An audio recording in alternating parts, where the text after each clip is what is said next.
personal nga ginbaton na nanday Mayor Raisa Treñas kag Engineer Neil Ravena, Department Head sang City General Services Office, ang Association of Southeast Asian Nations o kun ASEAN Clean Tourist City Award nga nadag-an sang syudad sang Iloilo. Ginpatigayon ang awarding ceremony sa Cebu City kung sa diin yara man si Tourism Secretary Cristina Frasco. Inina ang ikaduha nga tion nga nakuha sang Iloilo City ang amo nga pagkilala bangod sa pinasahi nga kalimpyo, environmental management kag tourism infrastructure. Sa mensahe ni Mayor Treñas, ginpalabot sini ang iya nga pagpanginbulahan sa tanan nga mga Ilonggo nga committed para sa pagpabilin sang katahom kag kalimpyo sang palibot. Sa interview naman sang Bombo Radio kay Ravena, iya ginpahayag nga may ginpadala nga validation kag on-site inspection sa syudad kag may nag-check man sang mga feedback sang mga turista sa katinlo sang lugar.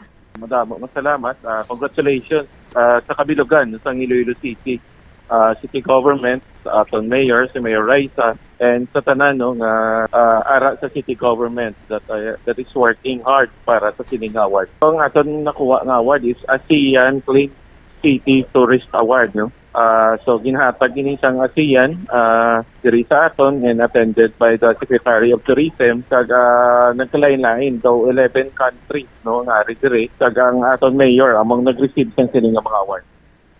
Una na nga nabaton sang Iloilo City ang amuman nga award sang tuig 2020 kag tuig 2022 nga term sa Brunei. Nahibaloan nga ini nga pagkilala ang kabahin sa ASEAN Tourism Standards Awards program nga nagpasidungog sa mga syudad sa Southeast Asia nga malimpyo, may maayo nga waste management, environmental protection kag tourism facilities.